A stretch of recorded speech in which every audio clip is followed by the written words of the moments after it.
at UClick India. He is a contributor in Mozilla developer community. He is a full stack developer and also open hardware developer. He is an active contributor in Linux community and also cyber activist.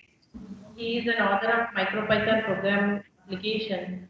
Now he would like to take the hands-on session about artificial intelligence and machine learning earlier. I request you to please take the session, sir. Yeah. Thank you. Hello. Good afternoon, everyone. Yeah. Just give me a second. I'm trying to share my screen. No problem, sir.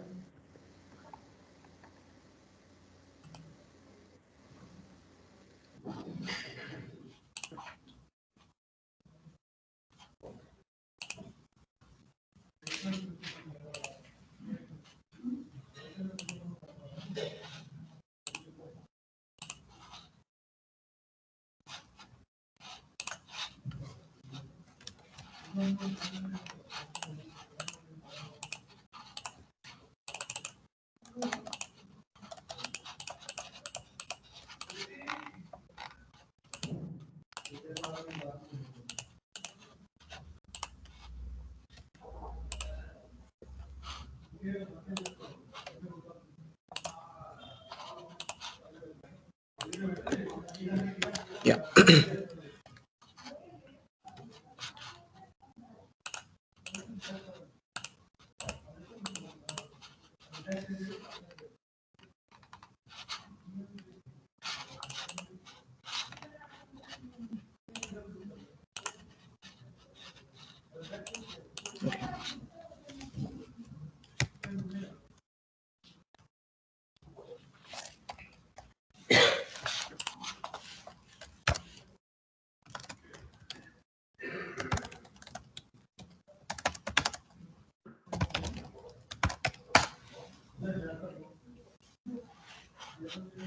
Okay. Hope you can all see the presentation. Yes, sir. Yeah. We are able to see. Okay. Yeah. So, well, hello everyone. Good afternoon. I'm Harsha. So today I'd be taking a session on how we can use machine learning in IoT. So, so I'll be covering these topics like I'll just give you a brief introduction of ML, not more than 2 minutes, and how do you the data collection, what goes under it, and what is the next step, the data processing, and I'll give you an introduction to a platform called as Orange. So it's a machine learning. So it's a platform which consists of rich tools like for analysis and machine learning models and everything. And so yeah, in conclusion, so let's start with the session. Okay, so ML, it's as you all know, ML is a subset of machine learning, artificial intelligence. So ML generally focuses on the statistical methods of data. So uh, stat, if we want to predict some machine learning is nothing but if we want to predict something, which if you want to predict or if you want to make a machine learn something without actually telling what to do next. So that comes under artificial intelligence, and machine learning is nothing but to teach machine how what to do with the data and how what can be learned from the data. So it's generally understanding the patterns. So that's what a machine what that's what machine learning is. So there are two kinds of there are actually two subsets. One is called a supervised learning, another thing is unsupervised learning. So I think we all know that supervised learning is teaching a model with predefined inputs and predefined outputs and making it learn what to be expected and when this kind of data is given. And in unsupervised learning, we are not giving any kind of we are just telling the system to learn by practice and learn by, like, we are not giving anything like any output to output on which it should work. Like, So that is unsupervised. Okay, let's come to the data collection. So I would be okay. Apologies from my side. I tried to get the Node MCU. I tried to get the physical hardware to my place, but due to lockdown and everything, my my package is still delayed. It's in still transit. So I might expect it like a couple of weeks from now.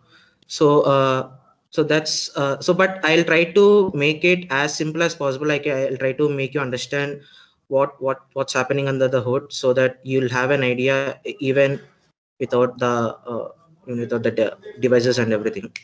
So let's first come to the first part, called as data collection. So as you can see in the right, okay. Yeah, as you can see in the block diagram, so there are basically three components that I will be covering in this session. First thing is data collection, that I would be using Node MCU. And the second part is server and backend, that I'll tell you in the next part. And the last part would be the prediction. So the main emphasis that we have to, the point on which I want to stress is, in machine learning, or in artificial intelligence machine learning, the major part which places data. So data is everything, because each and every day, each and every time, data nowadays, data is predicting, or data is saying what to do next. Even our from our day-to-day lives, if we take a smart band, which I'm wearing right now, the smart band. So the smart band is continuously, this is an example, this is a pretty good example of IoT with machine learning. I'll say how. So if we take an example of the smart band, like it collects my regular day-to-day steps, how many steps I'm taking. It collects my heart rate. It collects my uh, SpO2. It has an SpO2 sensor. It collects my oxygen levels in my skin, and yeah, pretty much it also does another. It also has another set of sensors. So these after collecting this, what it would do is, today I have like for the past 2 months, I've been working out. I've been working for at least like 1 hour straight, or 1.5 hour. I was working out. So what this does is, on next day, it comes with a pair app. It comes with an app in the in a mobile phone. So what it does is, so what it does is, it predicts what kind of exercise I'll be doing today, how much steps I might take today, or even in some days, even in the middle of the days, I used to run like in the evenings. So it takes all of them into consideration, and it tries to give a graph saying that you might walk these many steps today, you might have burn these many calories today. So that's a pretty good example of today's machine learning and IoT sensors. So the main point I want to stress is data, collecting the data.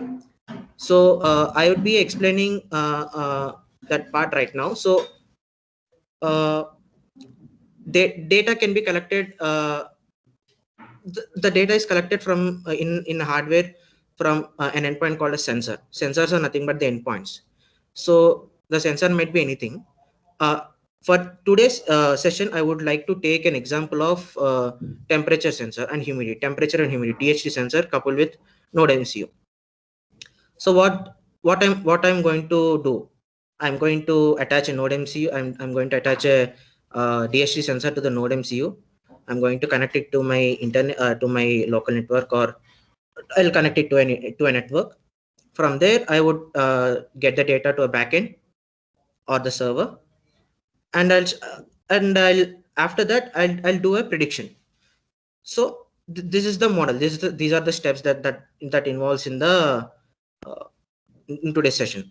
So yeah, so data collection can be done in many ways, such as data collection from Node MCU to a server. The data export, the data publishing can be done in many ways, but majorly the most efficient way to send a data is using a PubSub model, which an example is MQTT. MQTT is such a PubSub model which efficiently transfers data from a device to another device with less bandwidth and with more efficiency. Yeah, I'd be using PubSub model. So the next part would be okay. I'll give you so data collection. Let's come to data collection. Let me just okay. Since I don't have a physical board or a physical device, so what I try to do is I'm right now The doing. slides was not visible. Sorry. Slides was not visible, sir. Okay. You can't see my screen. It's visible. Yes, sir. It's visible. Yes, sir. Yeah, Go okay, sir. ahead. Yeah. Yeah. Okay. So so since I don't have a physical board to show you an demonstration, what I'm doing is I've downloaded a software called as Fritzing. It's a open source tool. Even you can get it from fritzing.com or fritzing.io. I'll provide you the link in the end. So so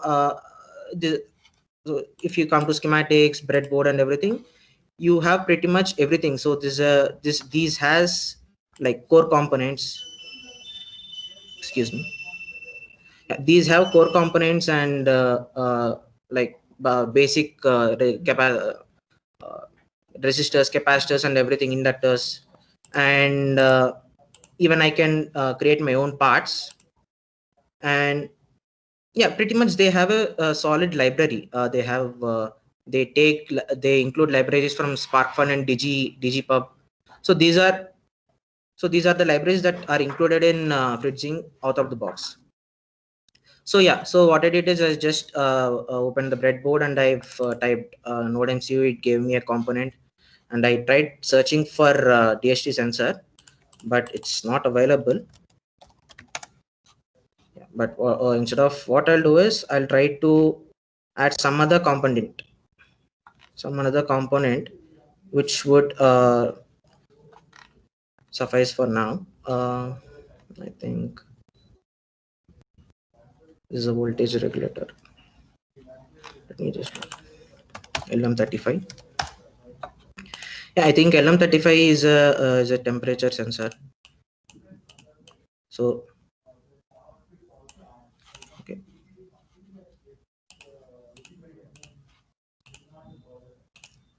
Okay, I think I have to add this somewhere here. ADC.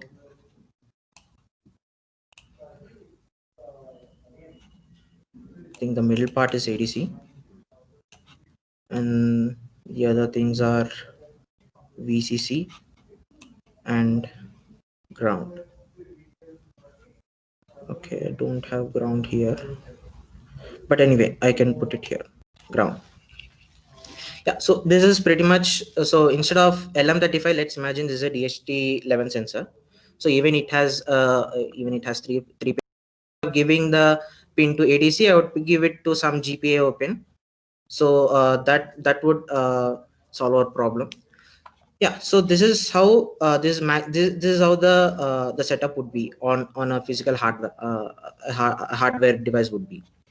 So yeah, next let's go into the code that to publish the data to a server. In my case, I have used my laptop here. So Sir, sorry to interrupt you. Is it a Tinkercad app, sir, or some other app you're using out here? this one. Yeah. This is Fritzing.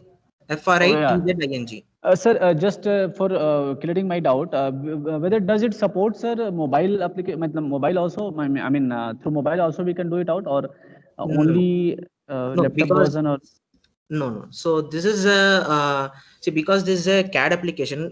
So Yes, sir. this does require a physical mouse and everything. It I think it does not support. I think the Fritzing guys that did not give any documentation on. Okay, yes, sir. Actually, actually, why I'm asking, sir, because I was just taking classes on Tinkercad using this one. So Okay. most of the students are using, that mobile only, mobile Yeah, applications they are using. yeah. I So think you can also use, yeah. so that's why I thought you might be having idea, so that we can implement in our classes also. Students will be very happy while doing this kind of experiments Yeah. in virtual Okay. mode. So okay. I'll do one thing. I'll get back to you with some of the websites that I know, because there are few online CAD applications. They support Yes, sir. mobile also. I think Yes, I'll, yes. I'll come up with few links. I'll come up with a few links so that you can have an idea. Thank you so much, sir. Thank you. Yeah. So okay. Yeah. Coming back to the code, I think, should I increase the screen size? Just a small bit, sir, please. I think, yeah. Can you see it now? Yes, sir. Is it okay, sir? Thank you. Yeah. So this is pretty much the header files that I'm including. Since I'm using a Node MCU, I'll import ESP30, ESP8266, and I am going to include PubSub client. This is a PAHO PubSub client. I think you can. Okay, the first things first. This ID that I'm using is a VS Code. I don't generally use the conventional Arduino IDE because it doesn't give any, like, it doesn't provide much of uh, uh, the things that VS Code provide, like linting and everything. So I use VS Code. So if anyone is having doubt, this is VS Code. Yeah. So PubSub client is a MQTT library that NodeMCU or Arduino community provide. So I'm using PubSub client here, and so I'll just like quickly walk through the code. If you have any doubts, I can answer it like after the entire explanation is done, after the code is explained. So there are I've defined a baud rate. So let's yeah, so I've defined a baud rate, and I've put up SSID password. This is the general stuff. I think you had a session on how to use Node MCU, how to use connect sensors and everything. I hope you've covered it in the previous session, so that I'm not going in depth. If you want, I can go. That was a question. So should I explain, or should I give you an overview of the code?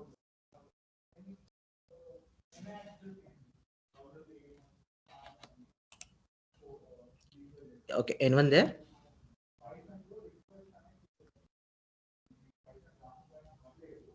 Hello.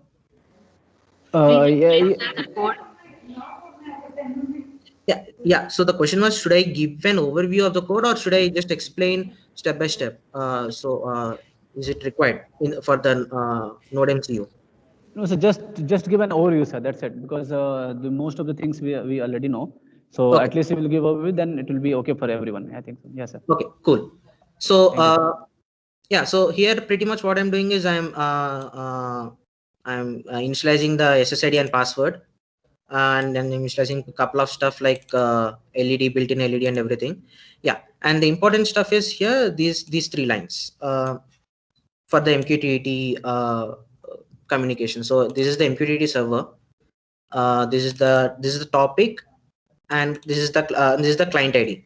I think I'll just give a brief overview of MQTT just before 3 lines. MQTT is a PubSub model in which a device can publish some data. If let's imagine there are three devices in a network.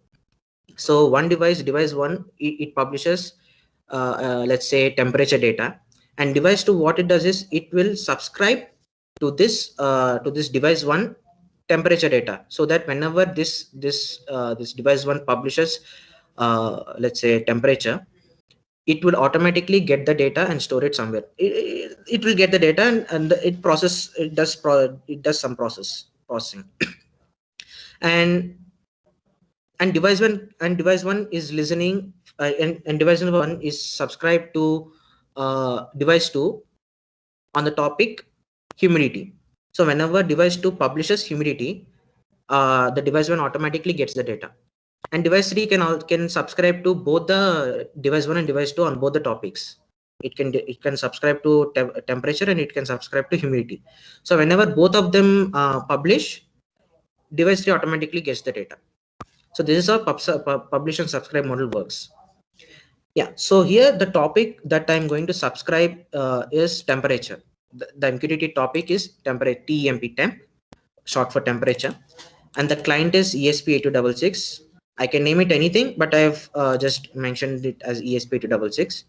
And this is the server that it has to publish to. Yeah, so I think this is not relevant. Yeah, so Wi-Fi client. So I'm going to initialize a Wi-Fi client here. I'm going to initialize a Wi-Fi object here, and I'm going to initialize a PubSub client here. This is a client, and I'm going to give the server address and the port. So 1883 is the is generally used and is reserved for MQTT protocols. On any systems or any hardware, if there is if it uses ports, anything which has a network automatically has ports. So whenever uh, uh, whenever you come across 1833, it generally it is reserved. It's not reserved, but generally people use 1833 for MQTT protocol, for MQTT communication. And I'm initializing the Wi-Fi client. So this is basically initializing the data, initializing my PubSub MQTT, and this is just turning on the LED and setting up the serial client, serial communication, and the baud rate is 1,15,200. And I'm printing some data on the serial board, serial communication, and I've written a function to connect the data. So this is for Wi-Fi connection.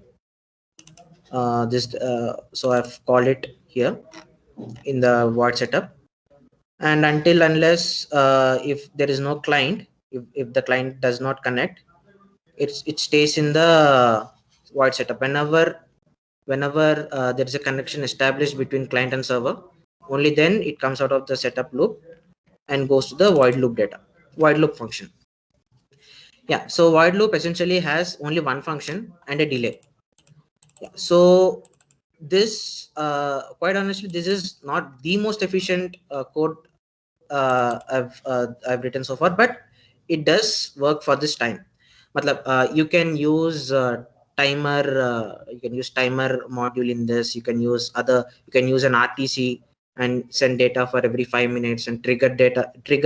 You can use an RTC trigger a function for every 5 minutes.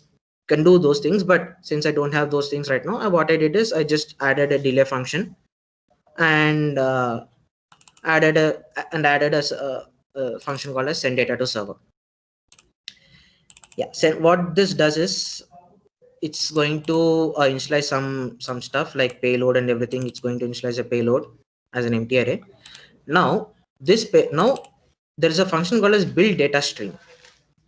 So what build data stream does is it reads the DHT11 sensor, and it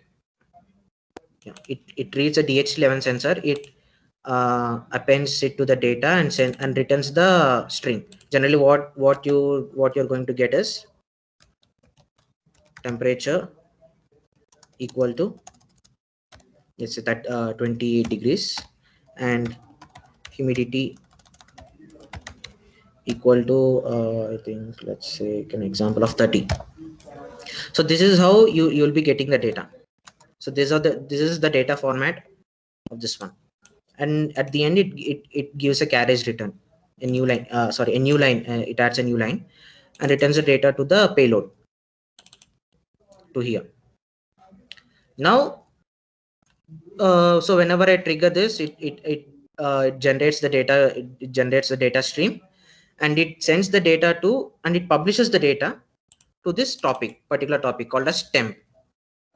And these are nothing but these are some payload.c_string is for encoding it into a regular string format, because this is a string, and we can only send character data in MQTT protocol. We cannot send string as it is. So there are few limitations. So we have to convert it into character type, and then we have to send it to the MQTT. We have to publish it on the MQTT topic.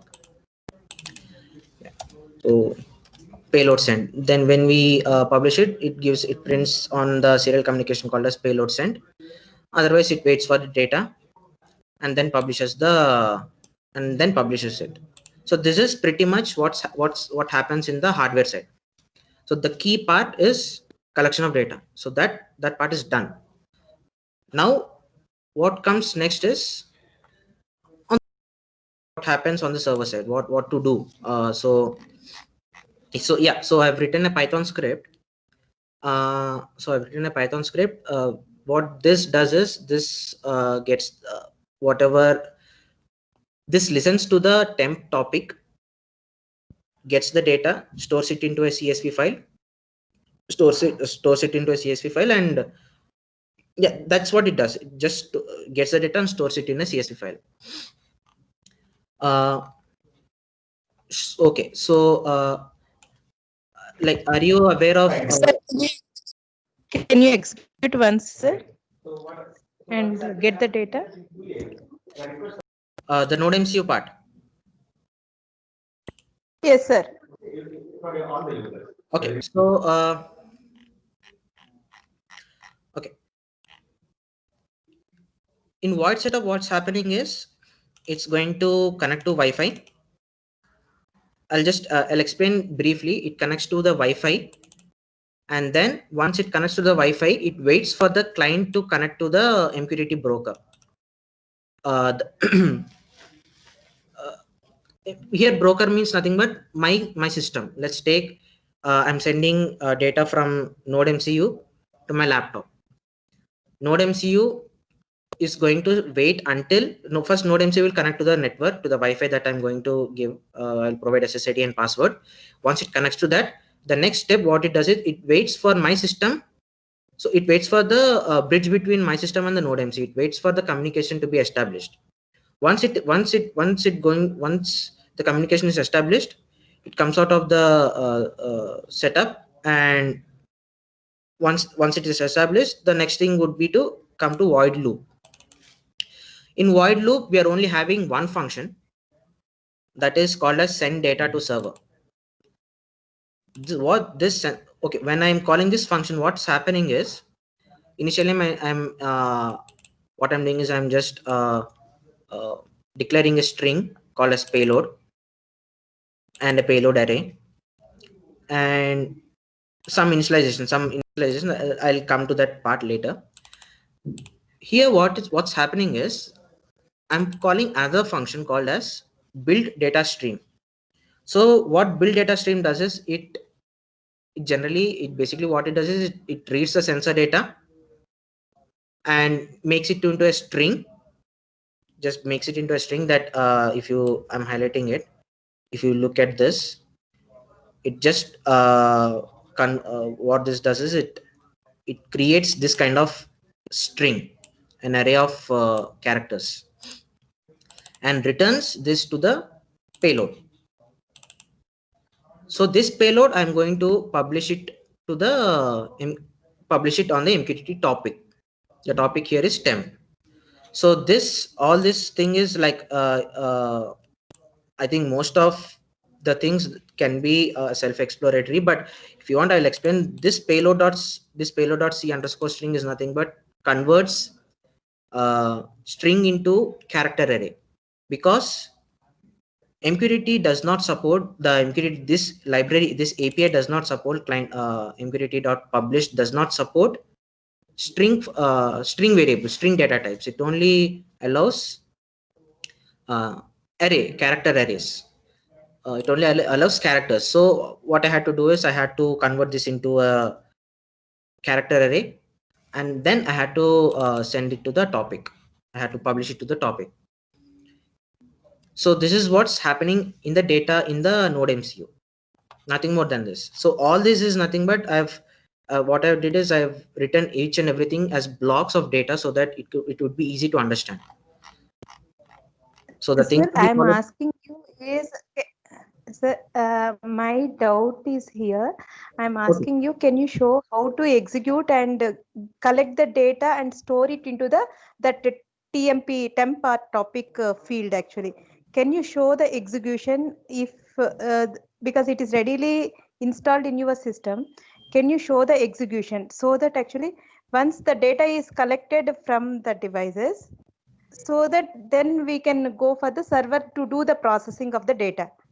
Okay, so okay, yeah. So for this execution, I need a physical device. That device I'm not having it right now. So that's what I've told in the beginning. I don't have a no, I don't have any hardware with me right now. I don't have a Node MCU. So that's the reason why I have showed it on this breadboard on this Fritzing CAD application. So if you want, I'll just provide a GitHub link for this. I'll provide a GitHub link for this so that you can actually get that clone it and push the upload this same code to your Node MCU, and you can get the same. I think then you'd be able to do it, because I don't have a physical device right now. So that I'm just explaining you. I'm just going to explain you briefly about what's happening in the. Okay, sir. Okay. Yeah. So yeah, this is the Node MCU code. What's going to happen on the server side? This is the client. This is the hardware. This entire thing is going to happen on the hardware. Now, if you come to the server side, I've written this is a Python code here. What I'm doing is I'm just I am going to initialize the topic. I'm going to this is the topic. Temp is the topic that I've been publishing here.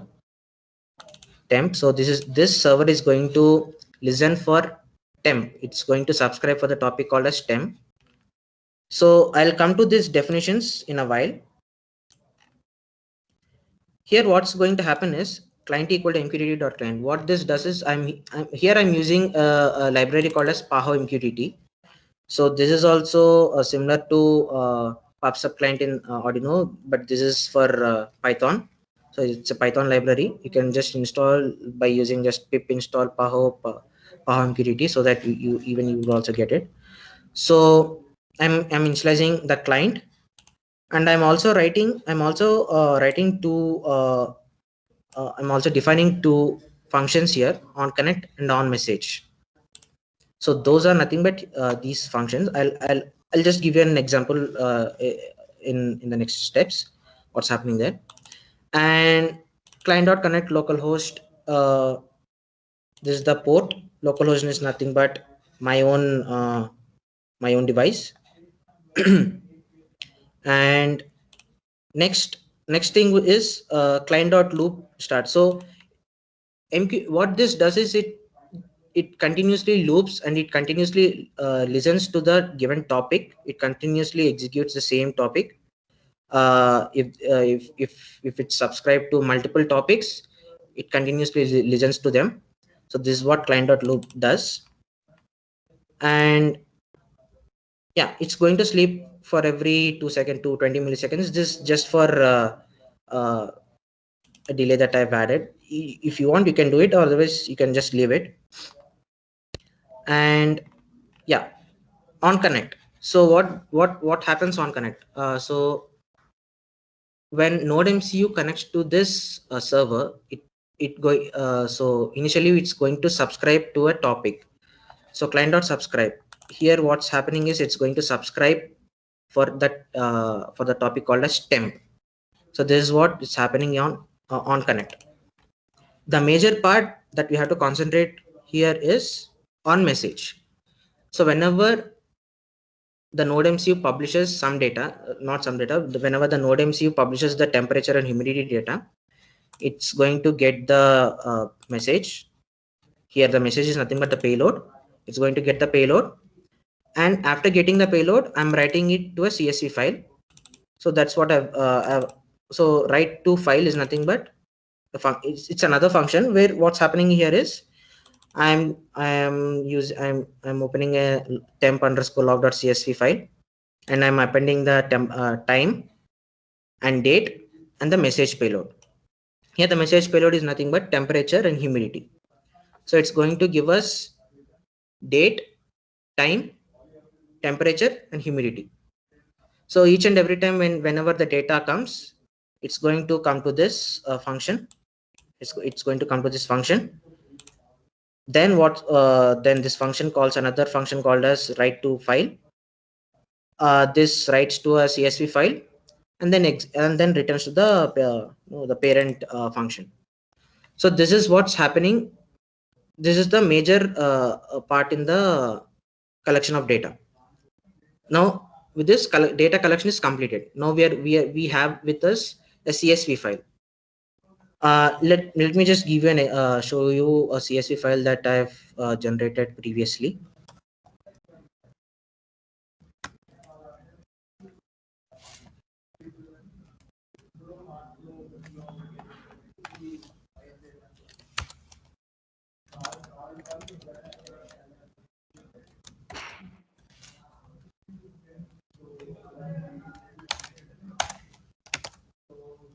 Okay, I think it's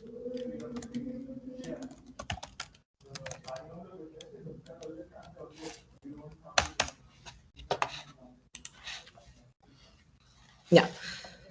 So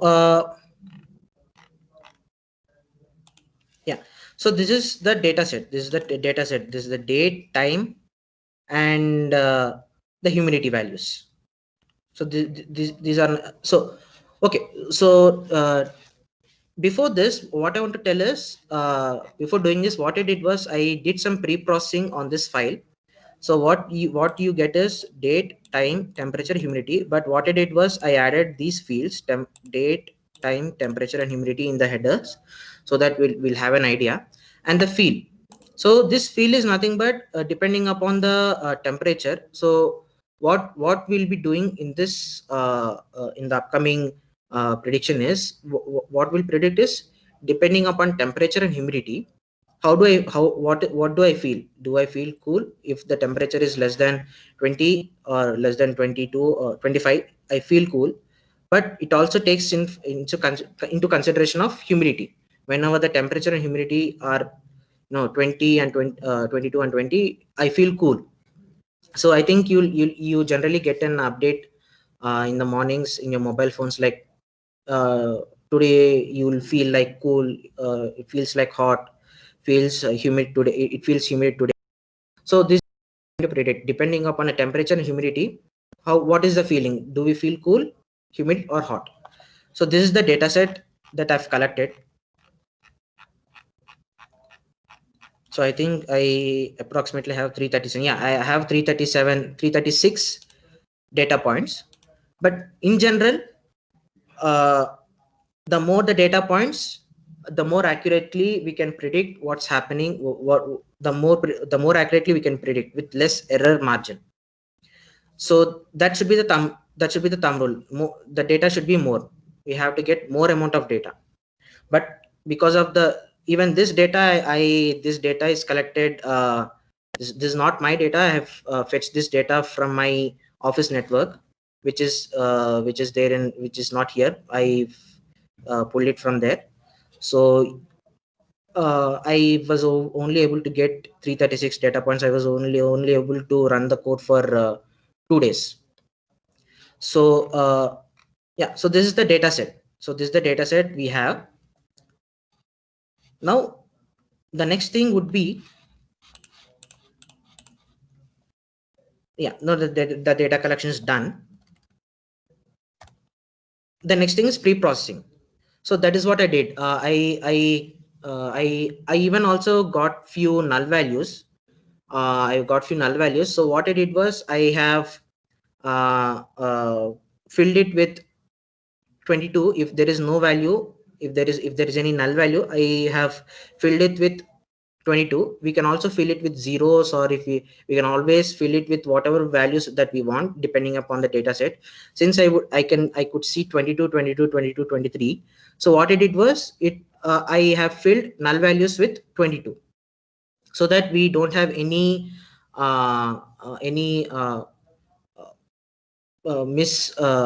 know, any errors in the data, so that while doing any predictions on it, we'll have a proper data set. So that's what I did. So data pre-processing is collecting the data. Once the data is collected, applying some data munging to it, you doing some data munging, like filling the null values and adding some new data points, like new features to it, and also understanding what are the features and what are the target, what do we want to predict, and what are the features that are going to help in predictions. So these all comes under data pre-processing.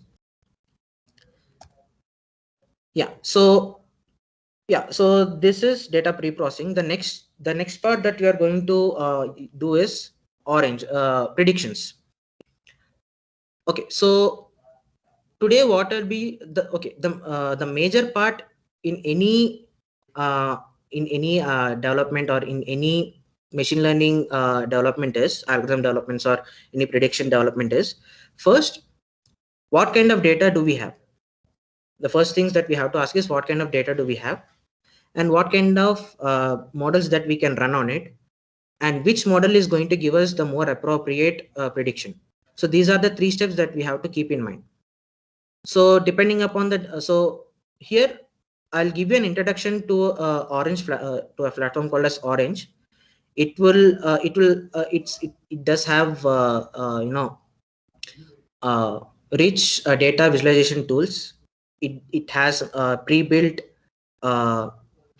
it has pre-built models, machine learning models, so which will help us understand what kind of model should we apply to our given data, to our data. So I'll just show you what it is.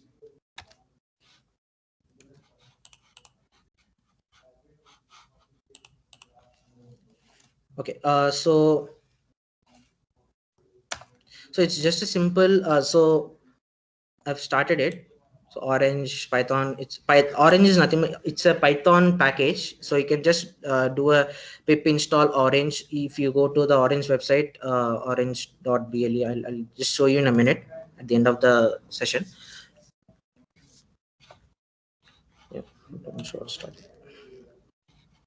Yeah, so so this is how Orange looks like. So this is a graphical application. So now what we'll do is we'll get the CSV data. So here there are, if you look at the left column, there are multiple columns here, multiple sections. If you could see data, visualize, model, evaluate, and unsupervised. So right now what I'll do is, first things first, I have to import our data set. So I'll just click on you can drag and drop, or you can just click on it. If I click on it, double click on it, I can see. Yeah, so it's already has selected what kind of data set I'm using. So it's going to ask for the file, or you can also provide the URL. So let's open the file, temp humid.csv.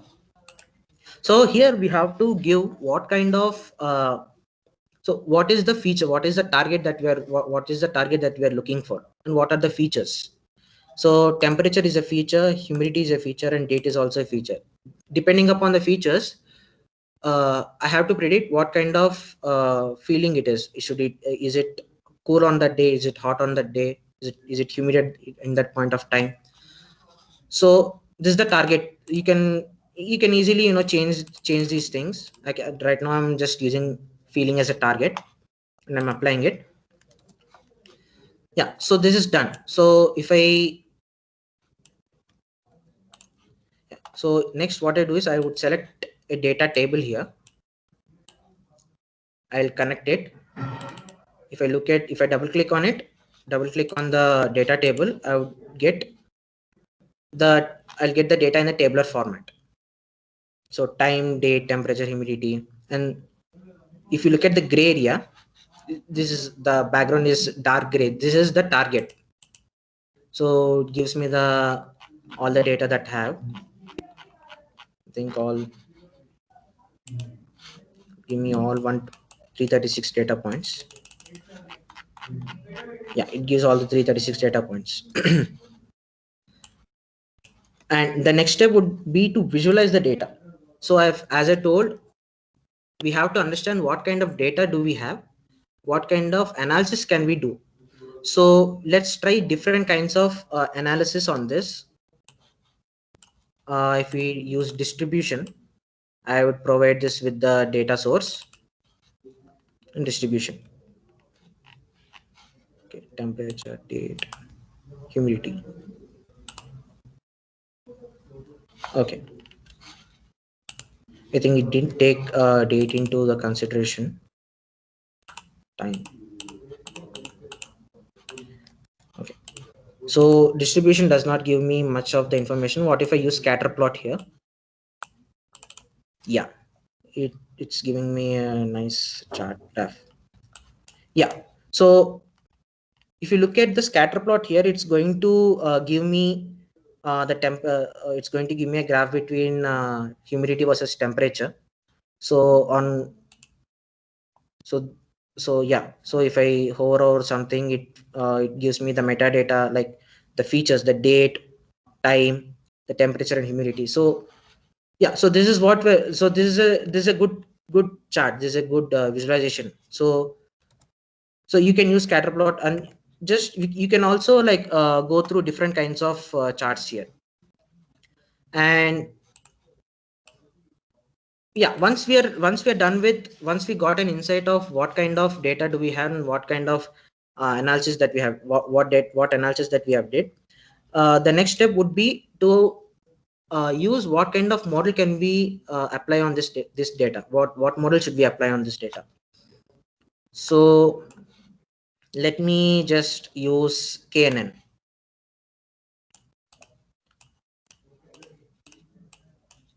Yeah. So when I provide, okay, so before going to this, so as I said, in machine learning, we are having supervised and unsupervised learning. So right now what we are going to use is supervised learning. So KNN is a supervised learning. KNN comes under supervised learning. So in any machine learning models, what we'll do is we'll divide the data into two different parts. We are going to give the testing data, and we are going to give the training data. And after that, we are going to look at the score. What is the score of the data? What is the score after giving the data to the model? The model generates, the model creates, sorry, pardon. Yeah, the model is going to work on both, run its algorithm on both testing and training data, and gives us a score.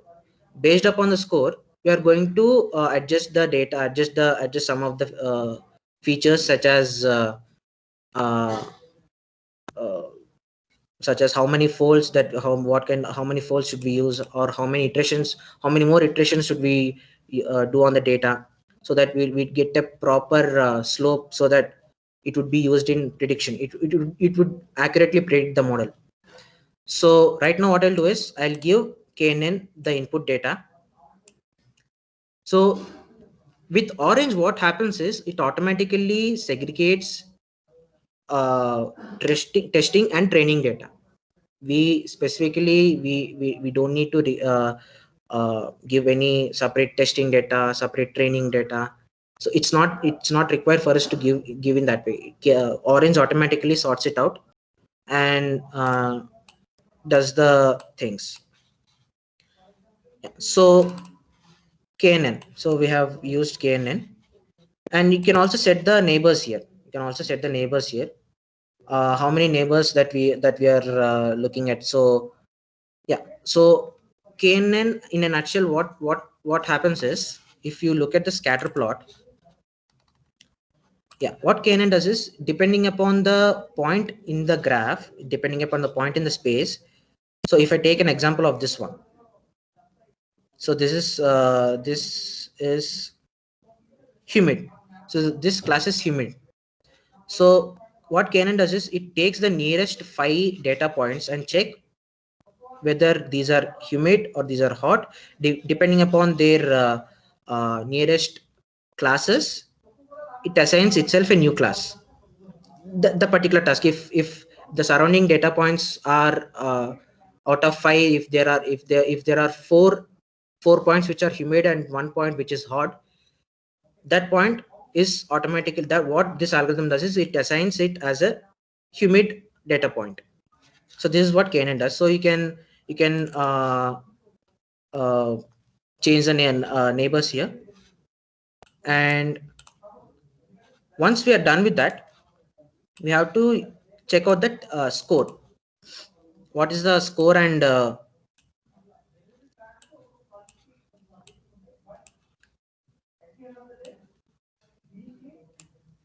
yeah, so let's look at the score. If you look at, okay, what's happening here is, what's happening in this block is, so I'll be giving the data to both both the model and the test and score widgets. What happens here is, as I said, excuse me. So as I said, both testing and training data are managed by the Orange platform. So it automatically gives us the accuracy. It automatically gives us all the it automatically gives us the testing and the testing result, the training result here.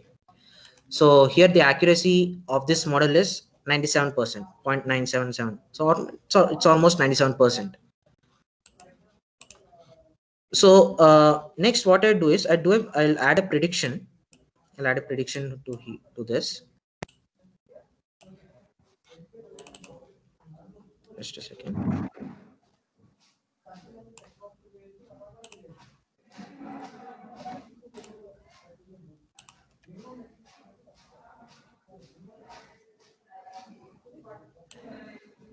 Yeah. So this is a prediction widget. So when we double click on this, yeah. So this gives us what's okay. Before doing this also, I'll just add a confusion matrix here so that we'll have an idea what's happening.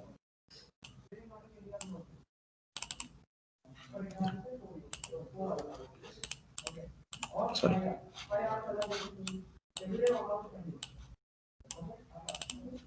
Yeah.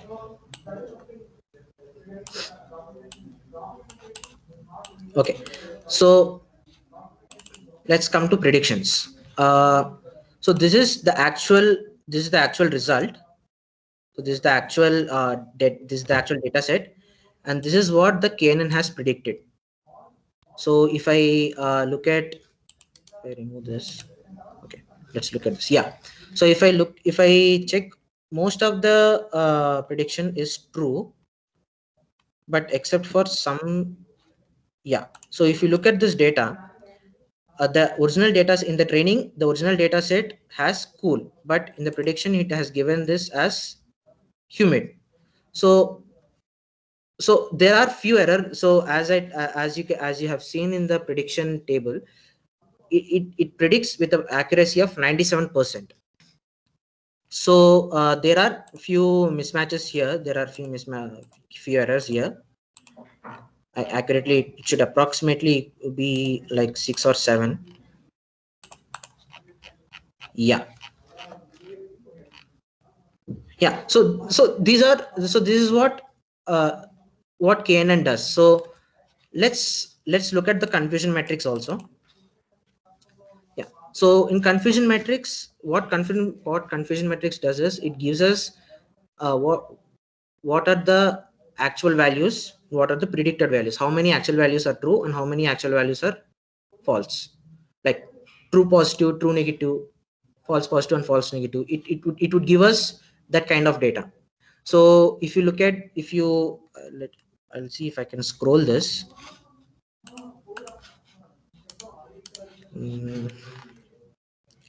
Sorry, I cannot scroll this. Okay. Yeah. So if you look at the left side, these are the actual values. So actually, so there are 236.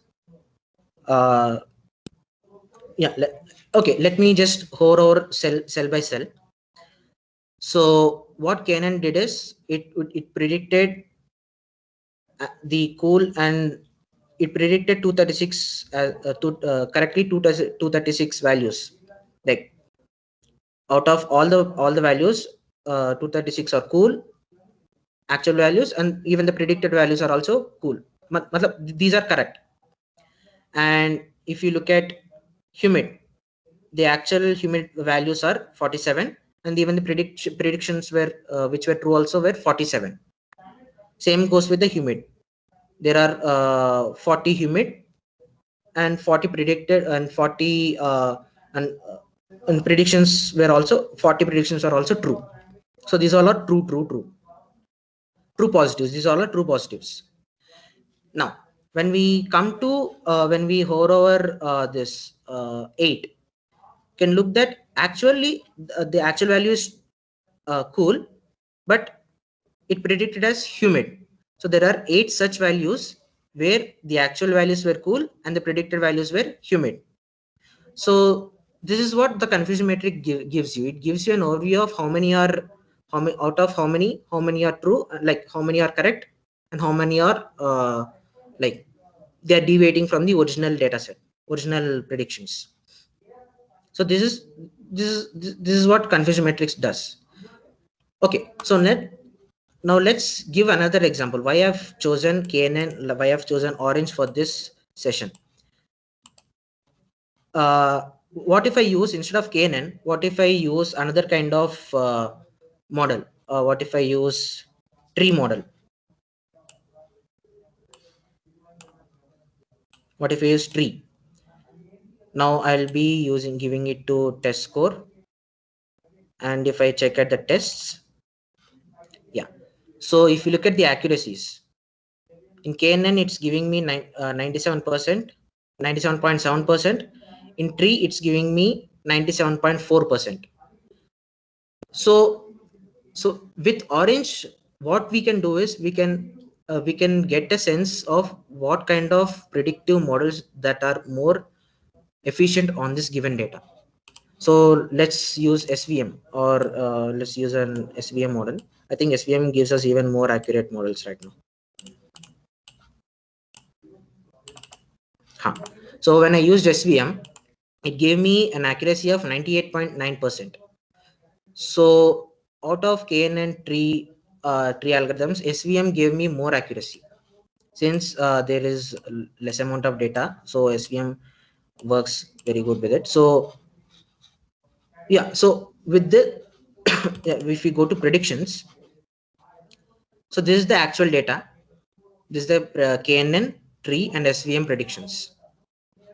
So I think I'll just use this. Yeah, I'll use filter. Yeah. So with with this you can actually get an idea, like how what kind of model should I use and what kind of data it is, and which model works best with what data. So this is why we use generally in development, while developing while rapid prototyping, what we generally do is we pre-process the data, and we apply these kinds of tools, these kind of platforms, to get a sense what kind of data set, what kind of model should I be using on this data. And yeah, if you even look at the confusion matrix for KNN, it's giving me these values, but if I go to tree and if I use these things, uh, you can look at the if you can look at the numbers, you can look at the true positives. In SVM, it's giving me more true positives than in tree or KNN. Yeah, so these are the things that we can play around with, so that we can get an idea of what's happening. So yeah, so this is this is an overview of the introduction to orange and everything, the machine learning part of the session. Yeah, so if you have any doubts, you can pitch in, you can I'll clarify them. Any questions?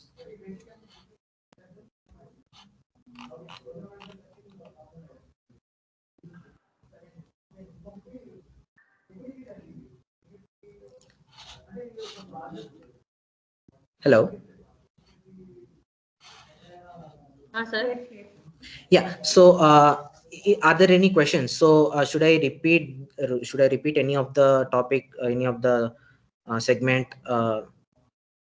If you want, I could repeat it. Are there any questions, or should I repeat any of the stuff? Anybody from participants? Repeat, sir. Can you repeat it again? Repeat means what, sir?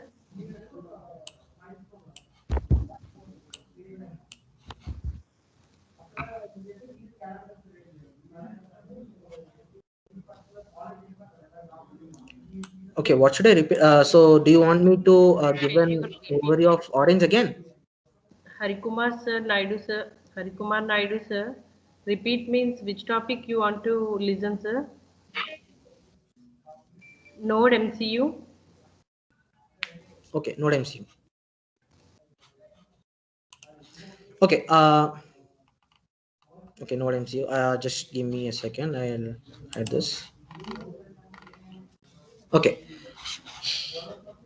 Okay. Let's understand what's happening. I'll explain the entire code.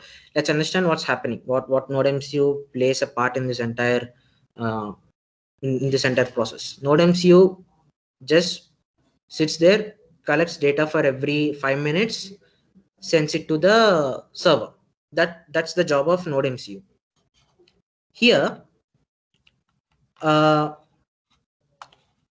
these are nothing but these are just these are just the libraries that I've included for this program to work. So ESP8266 Wi-Fi client and PubSub client for MQTT and DHT for the DHT sensor. So these are the libraries that I've used. The next thing is baud rate. Baud rate for we use baud rate for serial communication. So to establish a communication, generally Node MCU it's preferred to use 115200 1,15,000, or otherwise you can use 9600 also, but it's preferred to use 1,15,200 for Node MCU. And built-in LED, I'm declaring a built-in LED here, and this is the SSID and the password. We just need to change those things when we are connecting to a server. And okay, so I've initialized twice. Just let me remove this. Yeah. So I think this, and the next thing is this is the server's IP address. Since I'm using a local system, I've put it as 192.168.0.115 because 192.168 is generally reserved for all the local networks. LAN networks are reserved for these IP addresses are reserved for LAN network, LAN address space. So if we are having any domain name, let's say example, if I'm having some domain name such as collect.sensors.com or .in, so I can just replace this domain name with this one. Or if we are using any servers which is in the cloud, we just need to provide the IP address here and just we just need to replace whatever it is, either it is an IP address or the domain name. So that's the MQTT server, and the topic that I'm going to publish is temperature here. So instead of temp, I'll use DHT topic. So this, I think this would give you more this is more meaningful. So DHT topic is a topic name that I'm going to use, and this is the client ID. Since everything should have an ID, so I have used client ID as ESP8266. We can also use something as whatever ID that we want. We can generate a new set of random hash IDs and we can initialize them here, or we can use something. So as this is an ESP8266, I've just used it as it is, and these are nothing but initializing the Wi-Fi client and the PubSub client while initializing the PubSub client, I have to give the server address and the port. And in void setup, I'm just turning on the LED, and I'm initializing the serial communication, and I'm establishing the serial communication here.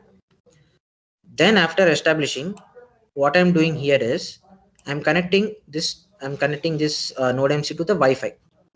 Until now we haven't connected this yet. We've just initialized all the variables, we haven't connected it. So this function, what it does is it connects to the Wi-Fi. So this function, the snippet I have written here, the code definition is here, down here. So Wi-Fi begin, until it connects to the Wi-Fi, it stays it stays in the loop and just prints the dots. It stays in the loop until the Wi-Fi is connected. Once the Wi-Fi is connected, it gives the IP address. It prints the IP address and some of the stuff connected to Wi-Fi IP address in the serial monitor. So it prints the IP address and it comes back to the parent function, the void function, the calling function, void setup. After that, it's going to connect to the client. It's going to connect to the server. It's going to connect to the server. After that, if it's not connected, it prints a message in the serial monitor saying that broker failed, and it comes to the void loop. Here in void loop, there is only one function. Void loop only does one thing, that is to collect and send the data. So here what I'm doing is, so I have called the function called send data to server. What this does is it initializes a payload, and it initializes a string called as payload as an empty string. Then it would initialize an array of payload called as 200, an empty array, and an unsigned int of payload index. We'll come that these are just initializations. I think I have not used this. Yeah. Okay. Here payload equal to build data string. So what this build data string does is the function call is here and the function definition is here. What it does is it reads the DHT sensor and it assigns it to t equal float. It assigns to a variable called as t and h, where t equal to DHT dot temperature and h is DHT dot humidity. And what this does, after getting the values of temperature and humidity, data is nothing but an empty string in the beginning. I'll just give me a second. What I'll do is string data equal to empty array. I think this is a typo that I've written, but yeah, this works. Yeah. So what this does is it appends temperature and humidity to the string in this manner, and sends the data and returns the data to the payload. Once the payload gets the string, the data string, it publishes it on the topic. The topic here is temp DHT topic. So it publishes onto the topic. Where is this? Yeah, it publishes onto the topic with the payload. With the payload, once if the connection is failed, it waits for the connection and again sends the data to the client. Sends the data to the client. So this is the node MC. This is the part where this is the node MCU part. So this is what node MC does. It just collects the data string and sends the data to the server. Yeah. So I think I've explained it. So do you still have any doubts?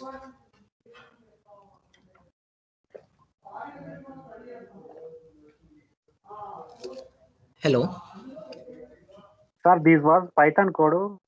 How Yeah. to upload this code into NodeMCU board? Yeah. So yeah, just a second. Yeah. So this sits on the this Python code sits on the server. This Python code sits on the server. The server executes this program, executes this script, and it collects the data. The NodeMCU just has this single code. NodeMCU, this single code, NodeMCU serial SD card cloud. It just has this code. What this code does is it collects the data and sends it to the server. On the server, we are having this this script called as MQTT listen. So this sits on the server, not on the NodeMCU.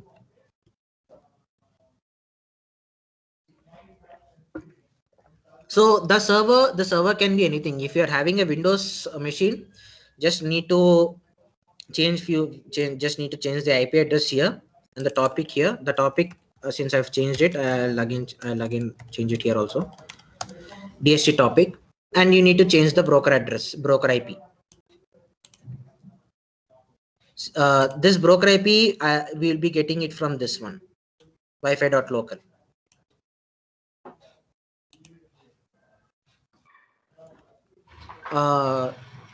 So do you have any questions?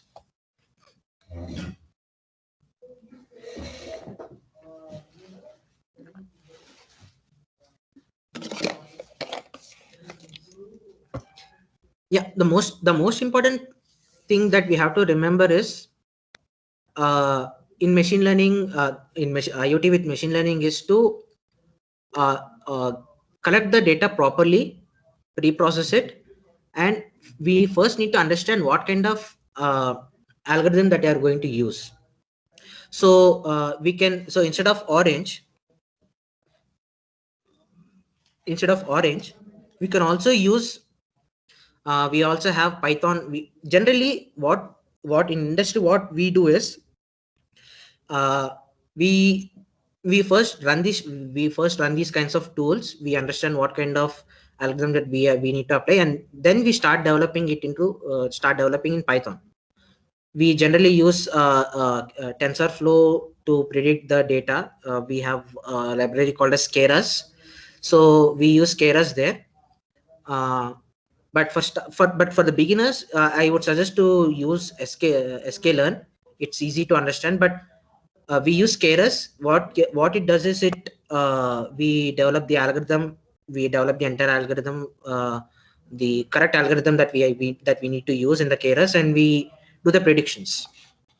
Since it's a huge topic and it requires much lot of time, and it alone is a separate 2 to 3 sessions.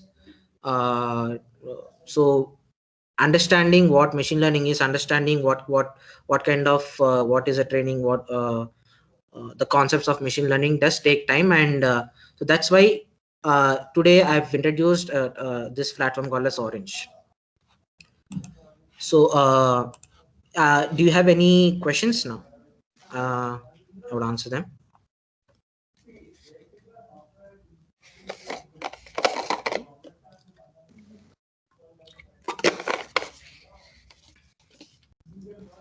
Hello.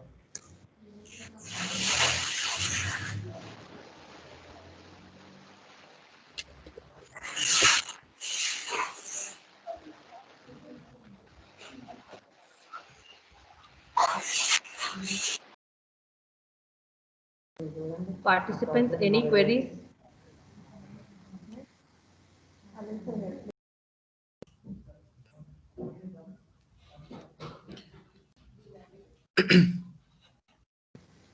Sir, I think no more questions from participants.